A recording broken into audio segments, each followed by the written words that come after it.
You're listening to the Archaeology Podcast Network.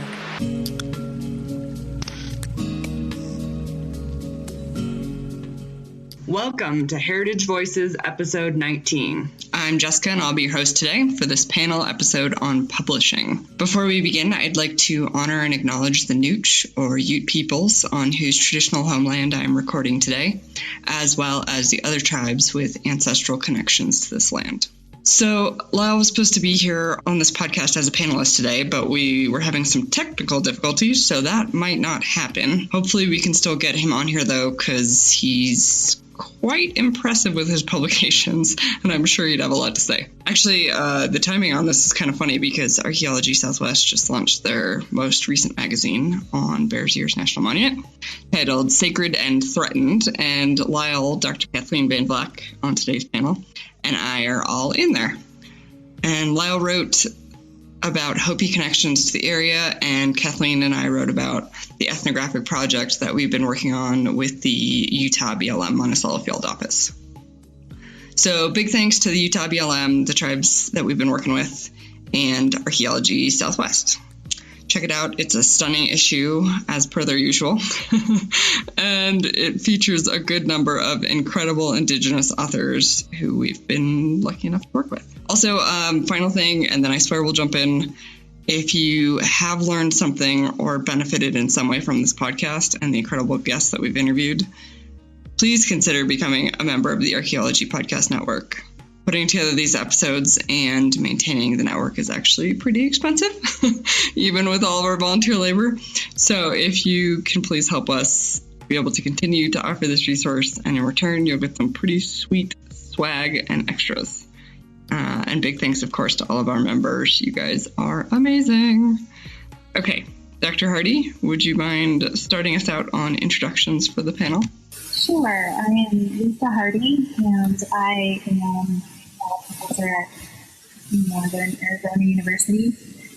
And I specialize in medical anthropology and community engaged research and practice, and recently took on the editor position with the journal Practicing Anthropology, which is one of the two journals that come out of the Society for Applied Anthropology. Hi, I'm Kathleen Van Vlack. I am an applied anthropologist, and I work with you, Jessica, at Living Heritage Anthropology. I'm also an adjunct professor at Westchester Community College here in New York. And as one of the things that we working with Jessica, I work a lot with Native Americans on cultural resource issues, sacred sites protections, and cultural landscapes.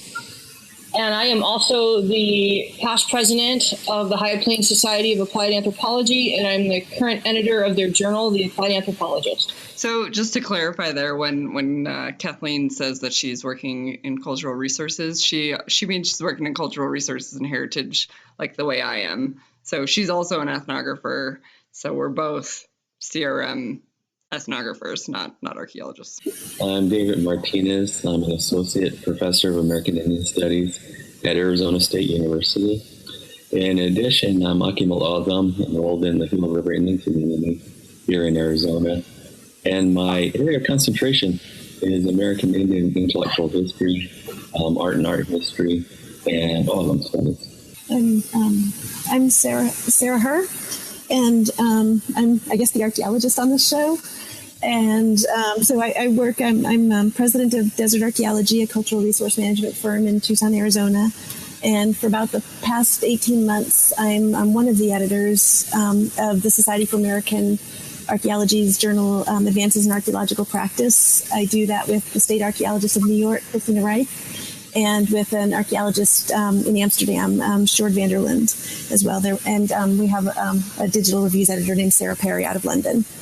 Okay, so to start us out, could you all talk about some of your experiences with publishing and also what you learned from those experiences?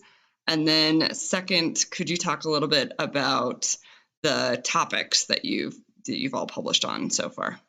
So right after grad school, I tried to write up some of my dissertation research and make it into journal articles and sent it around, and it just really never never led to anything. And I realized pretty quickly that I wasn't going about it in the right way. And I also realized after a few more years that the only time I really wanted to publish was when I wanted to publish something that I thought could be useful to others, and not just publishing to say something that I found in my dissertation. And so since then, most of my publications are collaborative work that makes some kind of implication for policy. Or, for example, I have several articles that are best practices for community engaged research, or the call for further impact on the connection between immigration policy and public health, things that I feel like contribute to different projects where people are trying to do collaborative work. So that's where most of my publications are. Oh, geez. Well, I know I've been at this game for a while. It feels like forever, actually. Well, I started, my first publication actually was a book review. And it was advised to me in graduate school that the best way to get, if you're a grad student who want to get something published, book and relatively quickly and obviously get a free book. I think graduate students always like are free books, right? Is to go after book reviews. So my first one was actually was a review on a book written by a youth person, and it was about one of their family members. Rather interesting book. The name, of course, and now the name escapes me at the moment, and I'll provide it. I can get it to you later, Jessica, if you want to include it with the podcast notes. So forgive me. But then after that, I was fortunate enough to work on a research team that really emphasized collaborative writing, getting everybody involved in the publications, from all levels, from PhDs right down to the undergrads. And so, and I was included in the production of a couple articles. It was based off of research that we were doing at the time, but also served a bigger purpose to speak towards policy or towards a theoretical issue that was important to help understand, explain some cultural issues we were dealing with regarding the project. But then as I moved towards, trying to publish my own work, I found it is a process and kind of difficult, being from the numerous rejection letters to dealing with cranky reviewers to people even challenging whether my data was valid. So I ran the gamut of things being accepted really fast, especially part of, when I was part with the previous professors who already had clout in the field, but trying to publish my own stuff as an up-and-coming scholar, and I hit some roadblocks along the way. So, but one of the things that was always taught to me and emphasized was pushing for collaborative research. Make sure your work can speak to something useful and important, and that it will help move what's the word I'm looking for? Kind of move the boundary of knowledge in a direction to make sure that people can read it, hopefully learn from it, and take something away from it that they didn't know before. So. My career in publishing began when I was an assistant professor at the University of Minnesota. I started there back in 2000. More specifically, I began my career as an AIS professor after having earned my PhD in philosophy from Stony Brook. So I was actually transitioning from one scholarly field into another. I'd always been focused on Native traditions. Nonetheless, the academic environment between philosophy and American Indian Studies is pretty dramatic. So what I began doing at that point with respect to publishing is, well, for starters, I started identifying journals such as the American Indian Quarterly or the Chaja Review and the people associated with those journals, as possible sources for publishing my work. Because of the relationship I had with the Native communities in the Twin Cities, I started realizing that one thing that the Native community needed was actually work in intellectual history. We needed somebody to document the development of our ideas regarding sovereignty, self-determination, peoplehood, and develop the discourse, that we've created as sovereign indigenous people, and get that work published in venues that would reach the community that needed to see these things the most. And so I would, in addition to identifying journals, I would go to conferences and meet my peers in the American Indian Studies field, get to know their work and process, and start figuring out what it is that I can contribute, to my communities. So that there was a bridge that could be built between the Native communities on the reservation and urban areas and the academic community that I served. And so my first book was on Charles Eastman, the Dakota activist and writer in the early 20th century. And I developed that project because I had developed a meaningful relationship with the Dakota community in southern Minnesota. And so that became kind of the foundation, the paradigm, if you will, for how I developed my research projects.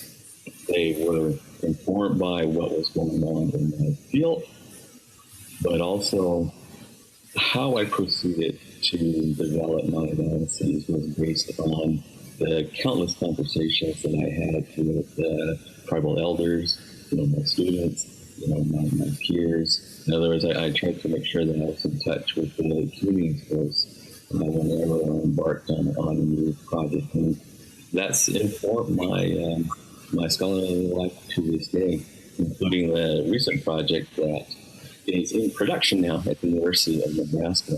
I just did an intellectual biography of the Standing Rock Sioux activist intellectual Von Delaunay Jr., which is coming out next spring. Hi, there's quite a bibliography being accumulated on this conversation already. Many things I want to read.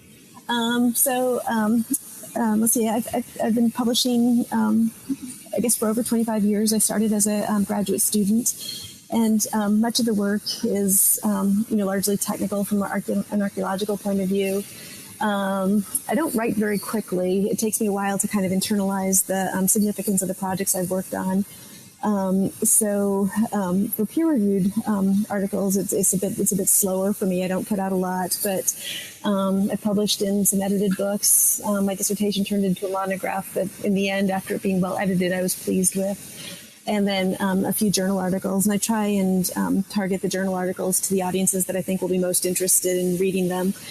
So I guess that's where my topics have often been research topics. My pragmatism is that I'm not interested in publishing in necessarily the most prestigious journal. I want it to be read by the people who are practitioners and who might be able to build on my research, question my research, and improve it. That's probably a fair enough summary of what I've done.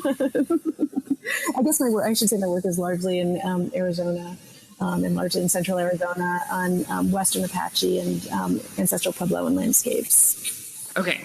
So one thing that you all touched on somewhat, but Dr. Martinez specifically was touching on it a lot, is making sure that the people that we are working with are also benefiting from what we publish. And that's something that Sean talked about a couple of episodes ago, where he used videos and plays as examples of ways to include the community you work with in outreach. So I guess my question is, first, is peer-reviewed publishing even relevant anymore? And second, how do you balance peer-reviewed publishing with publishing or other types of outreach that's focused on either a general audience or the community that you're working with specifically? I can jump in if that's okay. I'm a big believer in both publishing for an academic audience and also for a non-academic, so like for public consumption audience, especially if you want to educate them on an issue. You mentioned Bears Ears and the Archaeology Southwest publication, Jessica. It's a beautiful, beautiful publication, and I think it's something that if a layperson, like a non-anthropology person, was to pick that up and read it, they could really get a sense of how important that area is. And there's other venues out there too that publish anthropologists and their work. I mean, Margaret Mead being one of the most famous ones when she published in Red Book, and it's one thing if we're talking in academic circles, but it's kind of like we're talking amongst ourselves. And if we want to use our work to create change in some level, we need to make sure we get it out there for public consumption. So Sean doing his videography work, for example, is great because that can be used in all kinds of formats. But also we have I think, finding those non-academic, non-traditional academic publishing sources is great, especially for things that are hotly contested, such as Bears Ears right now, as we know. It's all over the news, but we got to educate the people of what's going on out there, especially like people back east, for example, who barely know where Utah is, or know that Utah exists, but don't know where exactly Bears Ears is located and why it's so important. It's funny coming from the person currently living in New York. Right, exactly. That's what I thought about it, because I say I work in, working out in the Cedar Mesa Bears Ears area. People are like, "Where's that?"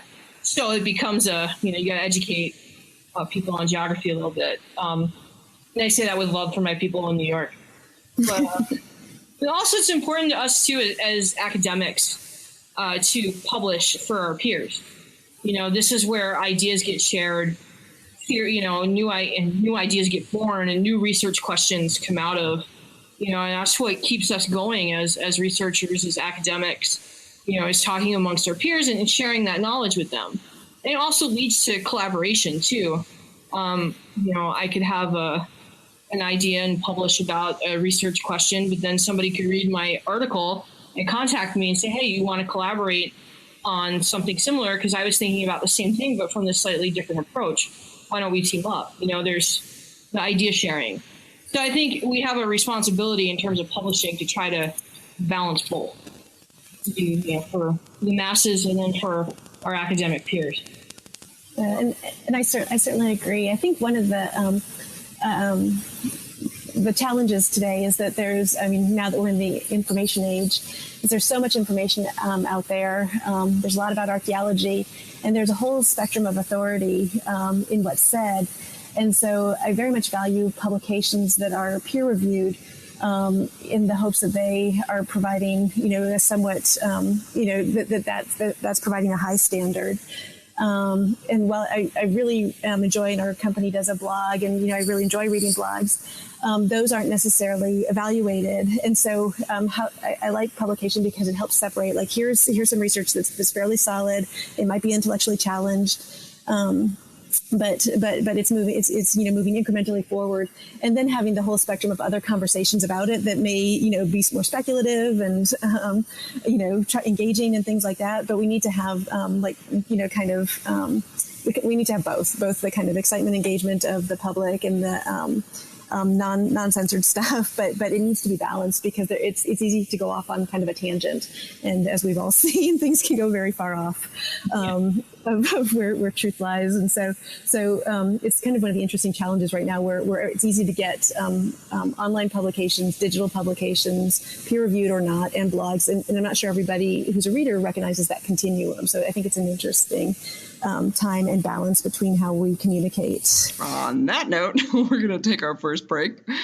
First, real quick, though, Kathleen sent me a message that the book review that she was referring to was for a book called Ordeal of Change, Southern Youths and Their Neighbors by Francis Leon Quintana. And a link will be included to that in the show notes. All right, well, we'll be right back.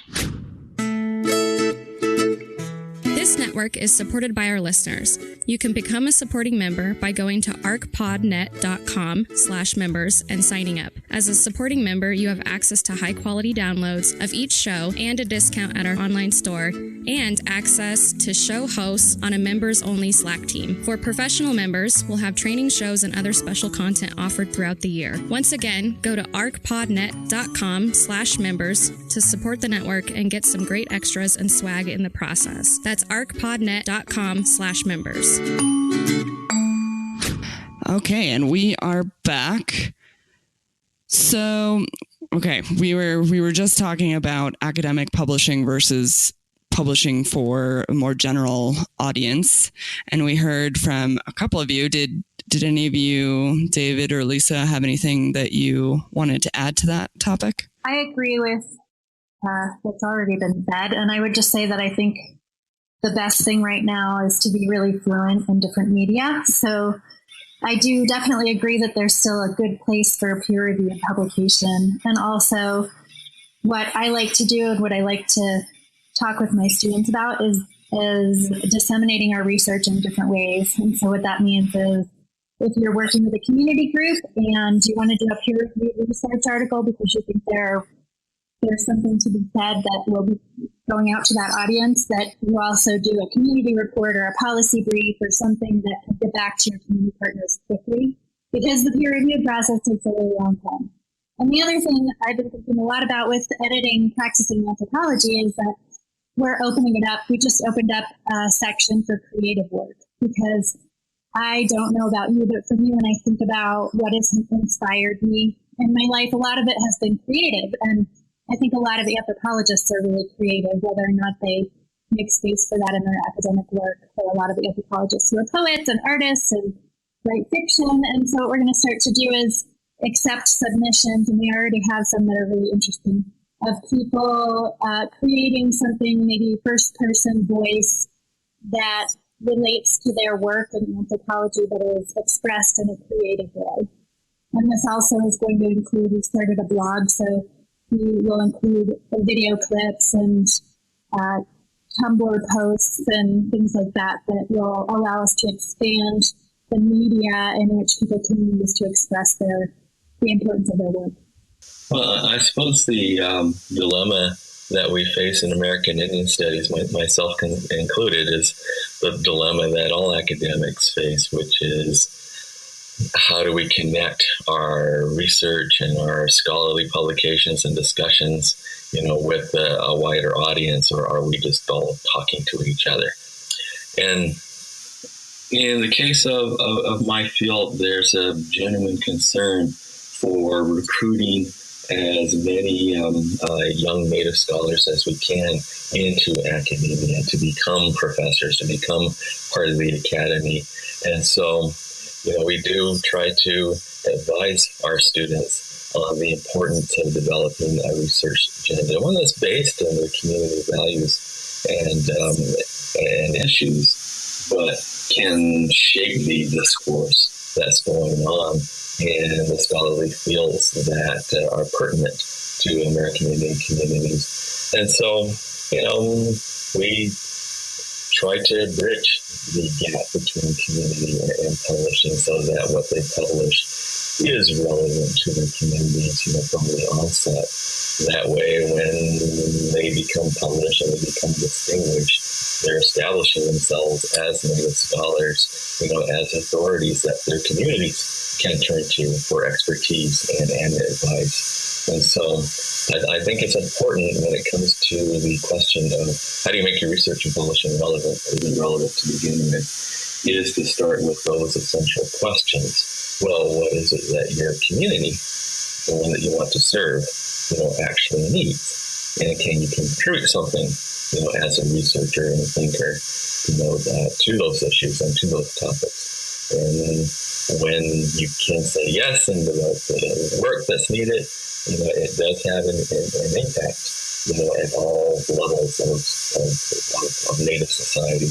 But there's a lot of work that is done as an end in itself, and maybe it follows certain intellectual trends, theoretical trends, and maybe only a small portion of people will ever read that work. But that's okay. As long as as long as you're reaching as many audiences as you can, particularly as a Native person, you can make some difference at some level. So that's what I tell my students.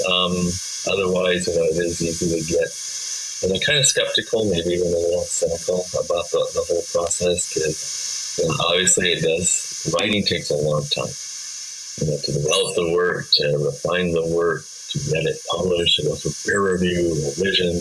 It's a lengthy, time-consuming process. It takes a lot of patience, and you don't always see an immediate return on the work that you produce, and that's what I try to alert my students to, as well, that your work can have an impact, but it could take quite some time. Yeah, one of the things I looked at once when I was evaluating the journals that I've worked with, because I've worked with both this Advances in Archaeological Practice, but also with KIVA, which is a regional archaeological and anthropological journal, and we looked at how long it took for articles to get read. And I think the span and lifespan of an article is often 5 to 10 years. So in terms of encouraging students to know that it's not an immediate return on their scholarship, it does have a 10-year, probably duration and currency, at least in our fields, I think. That's interesting. It's good to have some numbers attached to that. Yeah, because you look at these days you can look at your article being published online, and you can look at all these various metrics that they put up online, and you can be kind of glum. You're like, oh my God, only 200 people clicked on my abstract, but know that in 8 to 10 years there will be far, far more people who have it. It just seems to spread more slowly than the physics does. So. Right. Okay, so both of you touched a little bit there on some of the challenges with peer-reviewed journals as opposed to more general consumption, like you mentioned your blog and podcasts, for one. So one thing that I sent an article to those of you that are on the panel, and we'll link it in the show notes for those of you that are listening. But the article is called The Politics of Citation is the Peer Review Process Biased Against Indigenous Academics. And one of the things that they talk about in this article, and it looks like there's a link to listen to, is that a lot of journals and peer review, people that are doing peer reviews, want to see people that are preeminent in the field or have been in the past, which is a lot of, old white men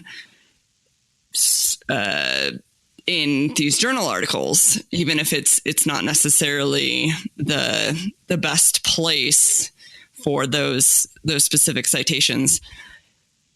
So I'd be interested to hear from all of you about where you think some of the challenges are with the peer review process and how you think it could be made better in the future, especially for, Indigenous scholars and other disenfranchised groups. This is Lisa. I've been thinking about this since you sent that article, and I really like that that's being raised. I do agree with that, and I think that sometimes going through the peer review process, for example, doing community-based participatory research, reviewers sometimes don't understand what that is, and they don't read it necessarily in a way that allows for a good peer review. Or I also at one point tried to publish a piece where a research participant gave this beautiful interview, and I went back to the IRB and I got IRB approval for that person to author their own words, and that person then had editorial control over the transcript of their interview. And this person was an American Indian healthcare provider, and no journal that I got in contact with, and I was looking at public health journals and some anthro journals, wanted to publish this article because it wasn't the typical article. It was written by a community member and not by a researcher. So I think that we really have a long way to go to open it up to different types of article formats, and also to assign people in editorial positions and reviewer positions who are American Indian and of other ethnicities. One of the things that I hope to do is to have guest edited issues where, I am white, I'm a white woman, and when you look at some of the editorial boards on these journals, it looks like a lot of white people. And so because of that, I hope to have issues that are guest edited and then pushed when my term is up in 3 years for an editor who is a person of color and who is not, reflecting the same sort of article bias and structure that we might see from a whole bunch of voices that are in similar places on editorial boards and as peer reviewers. I think that raises a very good point. My experience in publishing and my interaction with reviewers and editorial boards, the majority of them have been the old guard in academia, which is white males, a lot of them. And they get very protective of the knowledge they let into their spaces. I think what needs to happen, and I was speaking as a white woman with a PhD here. I mean, obviously others could agree or disagree or add to it, but definitely diversify the people who are reviewing the articles, the editorships of journals. I just expand who's involved. Get the younger guard involved in academic publishing and journals. I have to plug my own journal, but I'm at High Plains. We have been very active to involve the younger members of the society in all forms of leadership, whether it be in the journal or in publication or serving on the board, just so that we can spread out and stop it being just one person's voice or one group of people's voice that dominates the conversation, and try to expand and bring some of the disenfranchised or ignored voices to the forefront, because that's how it should be. It shouldn't just be one group of people talking and be considered the experts in the field when they're not. When there's other more qualified people that just because they don't have the academic credentials as, say, some older person with a PhD, that they get shut out. And I was looking at the article that you sent out, Jessica, and it speaks a lot about some of the biases that I've seen in the field. I've seen in my own attempts to publish. There's not only I think that there's biases that exist against people of color, against indigenous peoples, but there's also sexism at play too. And that's a big problem that we need to change in academia. There's it speaks to a bigger issue that's at play, I think. So. Mm-hmm. Yeah, it was funny on Twitter. I wish I remembered who it was. Maybe Sarah, maybe you remember. But they just announced the new upcoming editor for the Society for Historical Archaeology's journal, and she was going to be the first woman editor of this journal. Ever? That's crazy. Ever. That's crazy. Which is, that's especially if you look at the ratio of students who are in college right now or going to grad school. Women dominate the field, in anthropology, right. And they should be the ones, you should see more women as professors. You should see more women out there publishing and being in charge of journals, and not to mention having more, of non-white people in charge, I mean, they bring a lot to the table too. It shouldn't just be the status quo that it's been for the past 100 years. It's not right. Mm-hmm. So one thing, I don't know how much it affects, folks' choice of where they want to publish, but I mean, one thing that we might want to think about is, I don't know how your journals work, but ours has a double-blind peer review process. And so the authors aren't known. Sometimes when I receive manuscripts for my own evaluation, not as an editor, just as a peer reviewer, authors' names are on there, and that sort of predispositions you for a certain kind of review because whether they're your seniors, your juniors, where they're positioned. So our journal just sends them out double blind, so the peer reviewers don't know who they're evaluating. And I found it's an interesting process, and hopefully that there's some, I think, writing that becomes more fair. It is interesting to see in the reviews that I get back from peer reviewers that they often try and guess who the authors are. They can't help but guessing. And so sometimes I will see people guessing that they think this is a junior scholar, for example, and they'll start writing in a tone that talks down to them, as if they're a professor to a graduate student, for example. But just in terms of the diversification, and making people think more inclusively, I think that may be a tool that I would like to think will help even out the playing field. But that said, I also think that sometimes, some of the folks from, more diverse backgrounds maybe haven't had as much experience publishing to begin with. And so they may have other challenges as they enter into the publishing world that that kind of peer review won't solve. And there's other ways that we as editors can help them out. Mm-hmm. And have you come to any thoughts on what that might look like? On how to help them out? I guess, I'll be interested to hear from the rest of folks, because I don't work with probably Indigenous authors as regularly, but I do, with other kinds of diversity.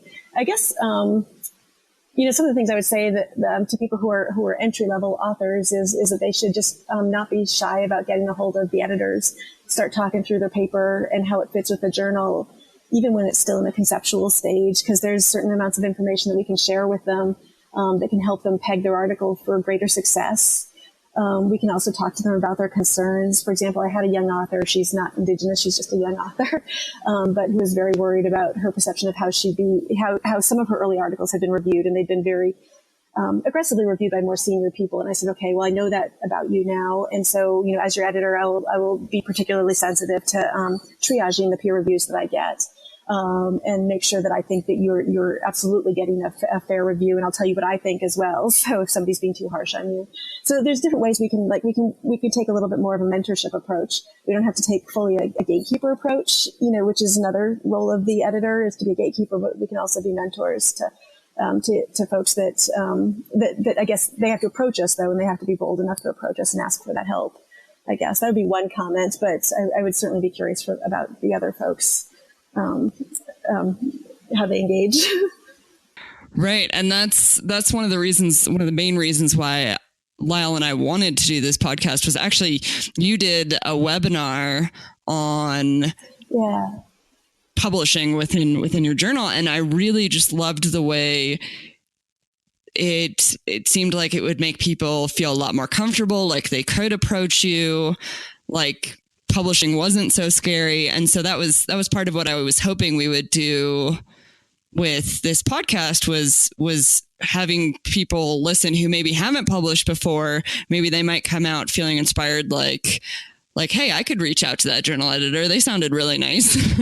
And, maybe this isn't quite as intimidating as I thought. So I hope that comes across to everybody listening. And we are actually at our second break point, but we're getting into really interesting stuff. So I'm excited to come back and keep talking about all of this after the break. The Archaeology Podcast Network has partnered with TeePublic to bring you some awesome gear that looks good, promotes archaeology, and puts a few pennies in our pockets so you can get free podcasts. Check out our designs at arcpodnet.com/shop. That's arcpodnet.com/shop.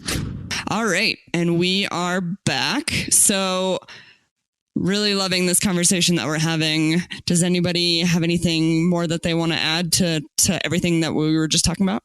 Yeah, this is Lisa. I have a couple of quick things. I think that one of them is I like to see journals that are adding different types of articles so that, for example, if you have a community partner that you're working with, that person could author their own piece.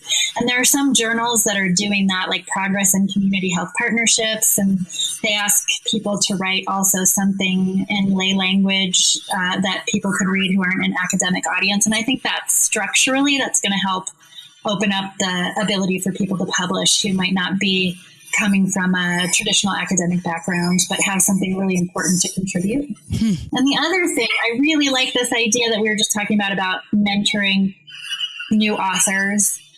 And I can't really even say enough about how important it is when people are trying to publish something to not get stuck by your internal voices of, this isn't good enough, or I don't know how to write this, or nobody would want to read this, or a million people are writing already. Why would anyone want to read my stuff? And I think that we all struggle with that. I was struck the other day because I was talking to a senior person who's already retired and has many, many, many publications. And she said to me, I still fear the blank page. And when I sit down at my computer and I'm looking at a blank document, I get very upset and uncomfortable and I don't know where to start. And I thought that was interesting coming from someone at past retirement age who's been publishing for years. So I like the idea of editors in a mentorship role. And I also, just for anyone who's listening, who's afraid of getting their stuff out there, even if you get a bad review, there's this joke about reviewer 2 who's always a jerk.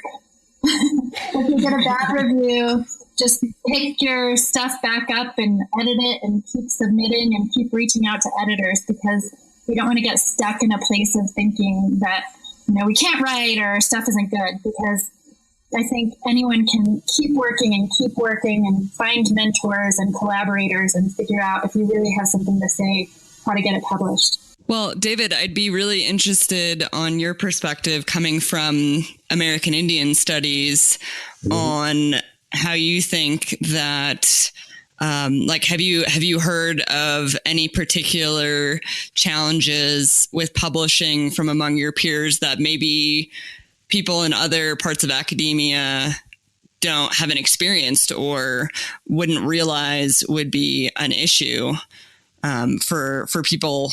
And obviously, Kathleen, you got your PhD in American Indian Studies as well, so maybe you could speak to this some too. But just basically,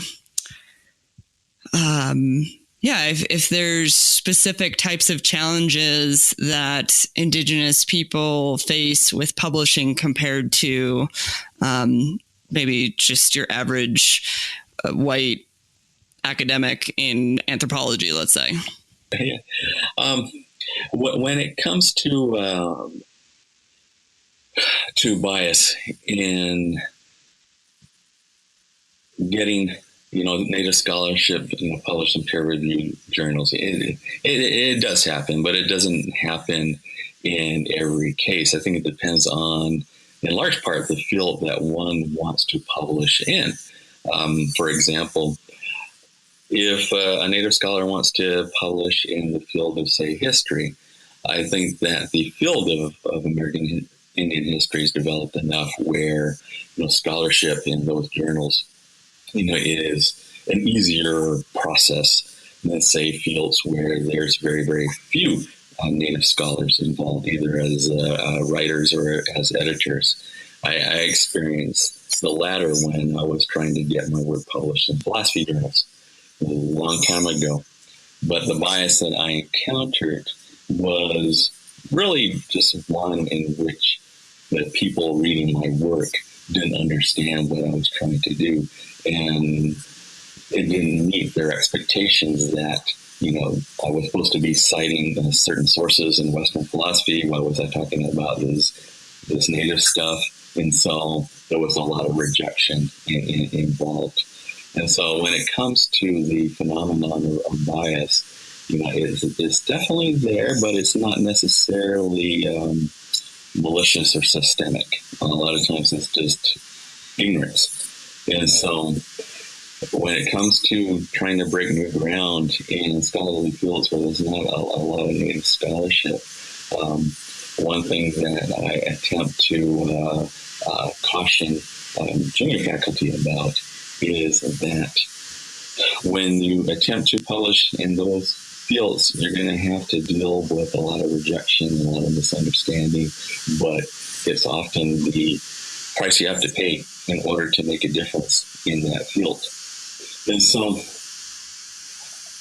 I suppose one way, as a Native scholar, that I recommend for handling situations is to, well, for one thing, get to know your audience. If you're going to publish in journals where there's not a lot of natives, get to know that audience so that what you're sending to them is more agreeable to what their expectations are. Not that you have to sacrifice your indigeneity in the process, but you have to be more aware of your scholarly environment. At the same time, find an amenable audience in Native-run journals, so that you can reach that audience as well. Develop your work within a more intellectually friendly environment, get the pointed feedback from native scholars. That can help you build not only confidence but also your reputation. And once you do that, it will make it more possible to get published in these other journals that you want to break into. Also, as I was thinking about the question, one thing that came to mind, and this is kind of personal experience, is the issue of bias needs to be handled when the scholar in question is still a student, especially if they're a person of color, such as a Native student. What I'm getting at is a lot of us, when we were college students, and we were showing our papers to our professors, or our non-Native professors, we got a lot of encouragement. And that encouragement included, being told that, the field that we're writing in my case, philosophy, was just waiting to hear from me.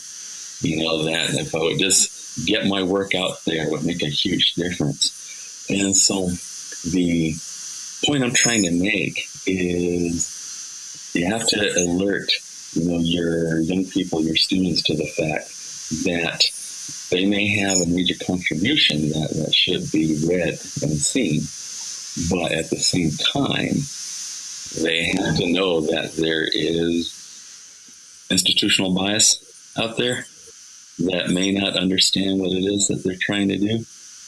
And so it took one of my mentors when I was a young guy, to say to me, he was one of my biggest fans, to say to me, this was in philosophy, do you really expect, people in this field to want to read von Deloria?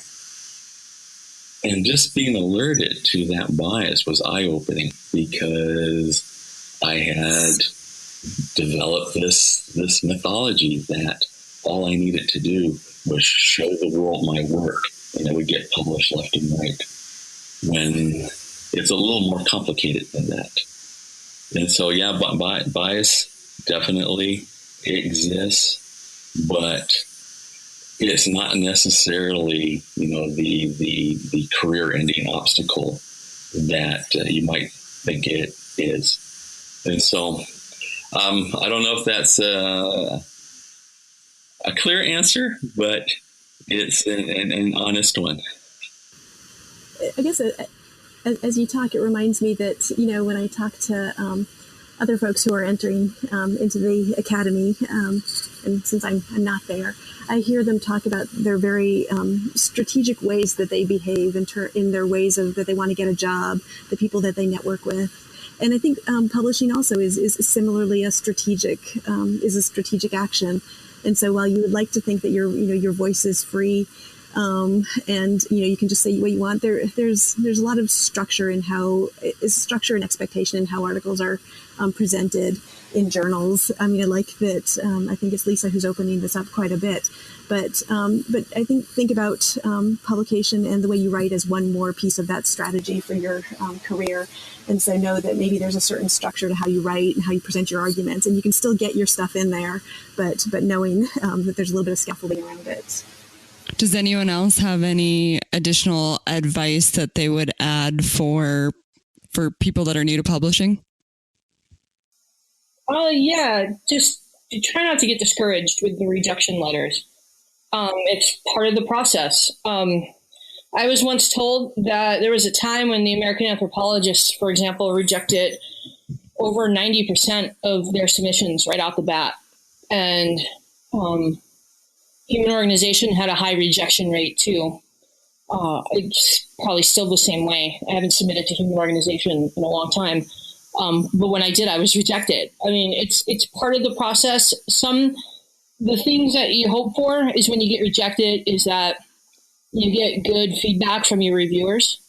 A couple of cases, I got really good feedback from reviewers, and it made my manuscript stronger, and I eventually got it published.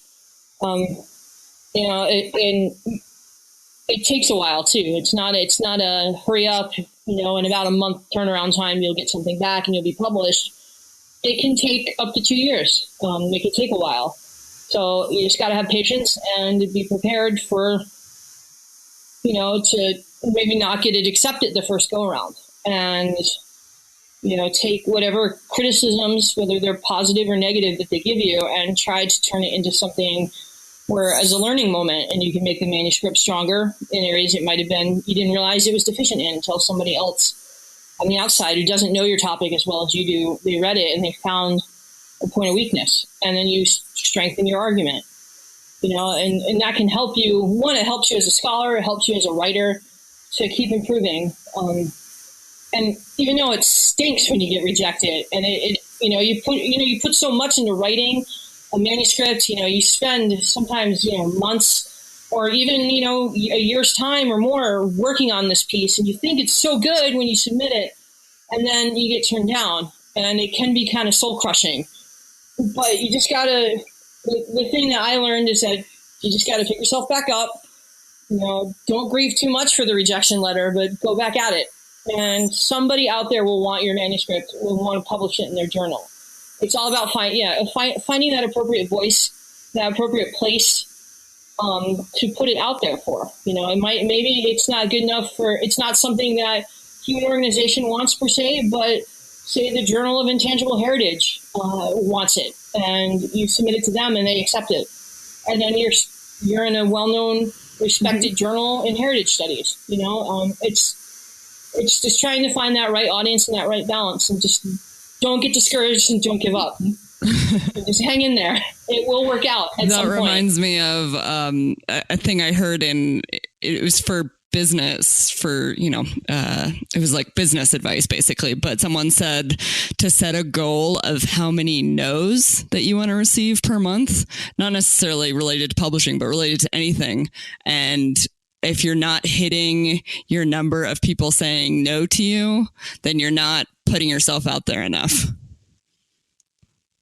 Thought that was kind of an interesting way of turning something that can feel really negative into something that's kind of positive. Yeah, I think, sorry. Yeah. This is Lisa. And I was thinking about, there's something called Duotrope, which is an online submission kind of system, but it's for creative work, not academic work. And you subscribe to it. I think it's like $5 a month, and you can keep track of where you've submitted creative work. But one of the things on there that I would like to see academic journals do eventually is that they have metrics where you can go and look at the rejections and the acceptances that have happened every day. They update it every 5 minutes. And when you scroll through it, you see hundreds and hundreds and hundreds of rejections, and then one acceptance, and then hundreds of rejections, and then one acceptance. And looking at that, for me, and for my students, I like to show them that. I like to look at it because I think if you could see those metrics, you feel like, oh, everyone else out there is their articles are getting accepted. And what you don't realize is that every single person who's published has had many rejections on the way to getting published. It's an exception to the rule that somebody would be accepted the first submission, or, someone who has 20 articles might get multiple rejections on the 21st article that they try to submit. So I think it's good to keep that in perspective. And then the other thing I wanted to say too is that I like this idea of scaffolding around publishing. I think that as first-time authors, sometimes people write up their stuff and then they go and find a place to put it. And that's not always the most successful way to do it. I think it's successful to look at different journals and really look at the instructions for articles, the instructions for authors, what type of articles, length first, and then write your ideas into that kind of structure of the different journals if you can, which may seem like it reduces creativity, but I don't think it does once you kind of get fluent at looking at different journals, because what happens is, if you're rejected from one journal, you're going to quickly turn it around, ideally into a submission for another journal that might have a different type of article. But being able to be aware of what that structure is as you write or before you write, I think is a helpful process for anyone, and especially for new people who are newly trying to publish their work.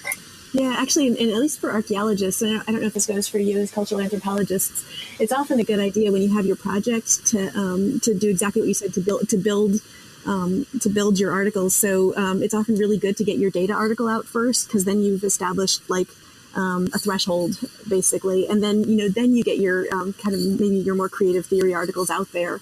And so there's a sequence to that. And so maybe that like the data article is easier to publish. It's more in a regional journal than a national or international journal. But you're absolutely right. Thinking about your strategy and your scaffolding can be a really good process and also help you train yourself to write. So I guess to close out, what I want to do is, if you guys wouldn't mind, so the three of you as editors, and then I'll ask David, I'll ask you to do a little bit something different. But the three of you that are editors, would you mind just really briefly explaining what the focus of your journal is? So like what kind of articles do you have, things like that.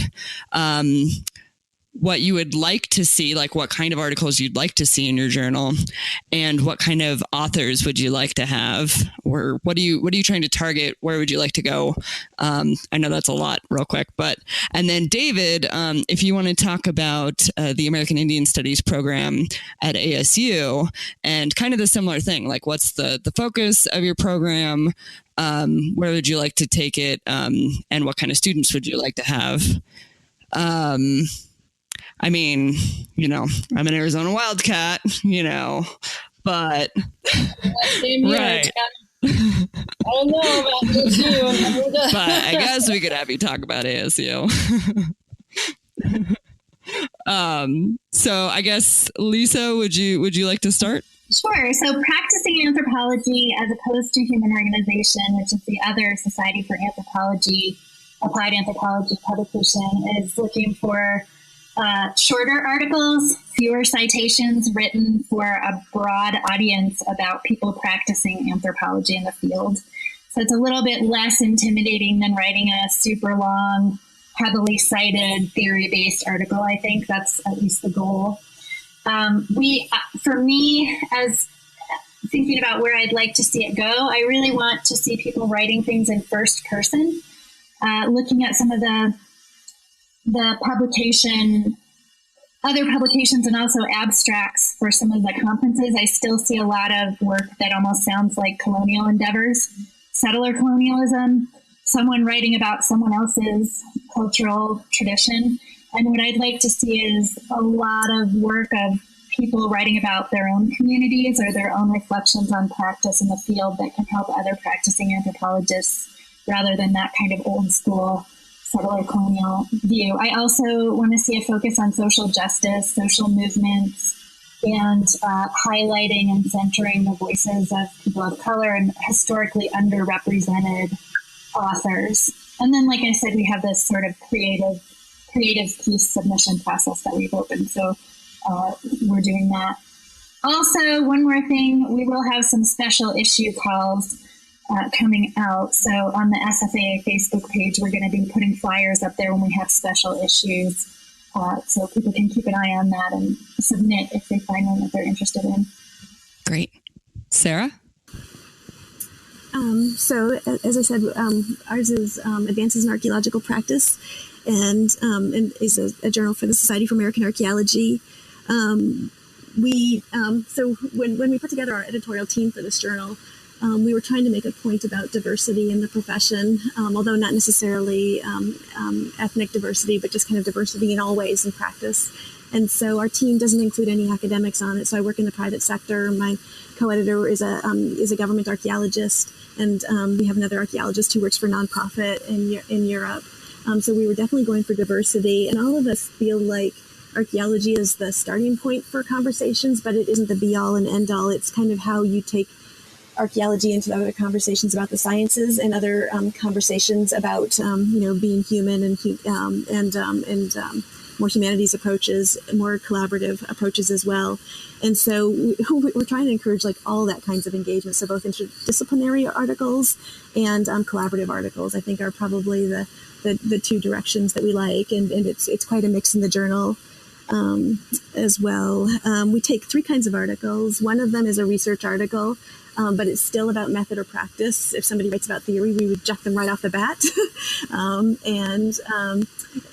It's awkward to write a letter being like, you're too theoretical. I'm sorry. I'm going to reject you. We also take how-to articles, so super pragmatic. And then we're just on the verge of starting a new type of article that we hope to have out sometime in 2018, which is an interview. And that won't be peer-reviewed, but it's meant to get more inclusive voices in there so that if we want a type of person who's uncomfortable writing, we'll have somebody who is comfortable writing, interview them, and try and get more opinions and critical thinking into the journal. We think people are a little cautious when they're peer-reviewed. We think that maybe if they're interviewed, they'll tell us what they're really thinking. And we might actually start with some retirees, so there's no consequences if they tell us what they're really thinking. Yeah, that's fantastic. We also have an article type that's called Digital Reviews that looks at things like blogs and online and all kinds of online and digital technologies, and provides a review of that. So in contrast to book reviews, we're doing digital reviews, and we have our editor in London takes emails from folks to gauge their interest. So like podcasts? So podcast, actually we have one that should be coming out on podcasts. Yes. And another one that just came out on, what is it called? Museum extensions to websites. So when a museum puts up, a little extra thing, what happens to it when the museum exhibit is taken down? Very cool. Things like that. So Kathleen? Okay, so before I get into what the Applied Anthropologist is, I just want to give a background of the High Plains Society for Applied Anthropology. It was founded by Omer Stewart back in the early 80s, late 70s, and it is a local practitioner organization. So it's a smaller regional group of the main society, which is Society for Applied Anthropology. And we're a group about 120, maybe around 200 people strong. We meet twice a year. We have a wonderful fall retreat, Ghost Ranch in New Mexico. We have an annual meeting in Colorado. But we are probably outside of like the Washington Applied Anthropology organization, Washington, D.C. We're probably the second biggest group of local practitioner organizations. And we also have our own journal. It used to be the High Plains Applied Anthropologist, but we decided, because we were getting stuck in a rut, people thinking we were only focused on the High Plains and Native American issues, we decided to change our name back in 2005 to the Applied Anthropologist. It reflects more of our membership. We're very diversified in what we do in terms of a group. We got people working all over the world on different issues, from cultural resource management to social justice to environmental work. So we thought we'd pick a title that reflected who we were. And so for some reason, they decided I would make a good editor when they needed a new editorship. That position came open, and they thought, well, we'll pick her. I don't know what they were thinking, but they did. But our journal, what we do is we publish anything from research articles to shorter pieces describing research projects. We do book reviews. We're always looking for book reviewers. Even commentaries. And we publish creative works too. Our society, we're lucky to have we have our own poet laureate, actually, Howard Stein. Very awesome. He's a very sweet man, amazing poet. He always writes poetry for all the annual meetings, and we've published some of his stuff. And he's an applied anthropology poet. So shout out to Howard. I don't know if he's listening, but if he is. So we like to publish a range of things, and we like to include creative works too.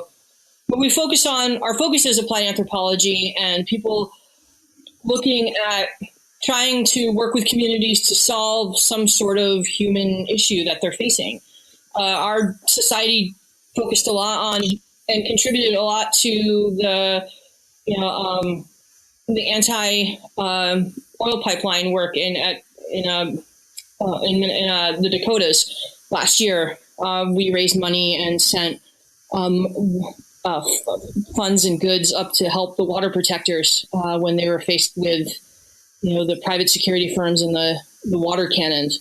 So, I mean, we try to carry on in a way Omer's mission of being engaged and active in the communities and carry on, like here we are in this position in academia to, use that knowledge for something that we feel is a worthy cause that we deem that's important. So we like to publish articles that reflect the original mission of the society, which is, we have this position, let's go and try to inform the masses from what we've learned. And we want to include authors from the communities we work with, we encourage Indigenous authors to apply. We encourage, scholars of all levels, undergraduate, grad student, working professionals, everybody. So, our first issue under My Leadership comes out in April, and if people out there listening to your podcast are interested, I hope they submit, and give us a consideration. So just a shameless plug I've, as obviously Kathleen, gone to a good number of the High Plains conferences and the retreat at Ghost Ranch, and it really is a great organization, especially for younger scholars, for students. It's a really low key. It's a lot like the Pecos conference for archaeology, especially the Ghost Ranch retreat, where you can camp and or you can stay at Ghost Ranch. But it's a really not scary, I guess we'll say, way. It's a good way to interact with people from other schools and other professors and other students, who are in the same field as you with similar interests or different interests, and you make connections and you network in a very non-threatening environment. It's really great. And I'm not just saying that because I'm the past president, but I'm saying that as somebody who's participated in Ghost Ranch and the society for a number of years at all levels. So. All right. So David, do you want to round us out with ASU's American Indian Studies program? Of course. American Indian Studies here at ASU offers 2 degrees, a bachelor's and a master's, and we're focused primarily on law and policy. More specifically, we provide our students an education in the history of federal Indian law and policy, from the earliest treaties to more recent developments regarding Indian gaming, or nation building. And we focus on the law and policy because most of the issues that tribal nations face, stem from their legal status within the federal system. And so the kind of students that we try to recruit from all over, Indian and non-Indian, what we look for is an interest and dedication in trying to resolve these issues, whether it's with respect to, environmental justice, with women's rights, with language and cultural revitalization, all of these concerns and the problems endemic to them, all arise out of our historic relationship with the federal government. And so we attempt to provide our students the knowledge and the tools in order to make a meaningful contribution, to the communities with whom they've developed a relationship, whether they were born in a given community or whether, through personal experience they developed, these relations. And so ultimately, we want to be a part of the ongoing effort, at enhancing tribal rights in America, at developing, our status as sovereign nations, and creating a brain trust, if you will, with our graduates that the Native communities can rely upon, as they establish an agenda, for their future, whether it's economic ambitions, political objectives, or environmental or cultural interests. And so that's what we offer here. And so if you know any young people out there who are considering, especially a graduate program, then by all means, send them our way. We'd be happy to talk to them. Yeah, and I imagine that you probably have students that would be good for internships and things like that, if anybody wants to send Indeed. We send internships all the time. Exactly. Cool. All right. Well, thank you so much all for coming on the show. And there's going to be lots and lots of goodies in the show notes. So everybody check out everything that's on the show notes. Thank you, Jessica. It's fun to hear from from all of you. It's a good group you put together. Thank you. Yeah, I agree. Same here. Thank you, Jessica. Hi, this is Jessica cutting in again real quick. Just wanted to let you guys know a couple things. First of all, obviously, Lyle didn't end up being able to make it onto the recording. We were having some technical difficulties. So he and I actually recorded a follow-up bonus episode to this episode, just more talking about updates on what we've been up to and one big project we've been up to. So that should be coming out in the next couple weeks. So please keep an eye out for that, and I hope you guys will enjoy. And then also, obviously this episode was recorded several months ago, actually. So there's a couple times in there you might notice references to things coming up in April, for example, which are obviously not coming up anymore. So just keep that in mind when listening to this episode. And on other time-related notes, Sean Gant from episode 13, he and I will be doing a webinar for the American Cultural Resources Association, Ethnography Basics, and it's on the role of ethnography in CRM, as well as basic ethics and methods for CRM ethnographic projects. Coming up here July 26th, 2018. So if you haven't registered for that yet, go to acra-crm.org and register for that. And I think that might be all for the announcements for today. So thank you again for listening, and I'll see you in a couple weeks for the bonus episode, or maybe sooner at the ACRA webinar. All right, thanks everybody. Thanks for listening to the Heritage Voices podcast. You can find show notes at www.archaeologypodcastnetwork.com/Heritage Voices. Please subscribe to the show on iTunes, Stitcher, or the Google Music Store. Also, if you like the show, please share with your friends or write us a review. If you have any questions, comments, or show suggestions, please reach out to me at jessica@livingheritageanthropology.org, or you can find me on Facebook through Living Heritage Anthropology or on Twitter @LivingHeritageA. As always, thank you to Lyle Belenqua and Jason Nez for their collaboration on our incredible logo.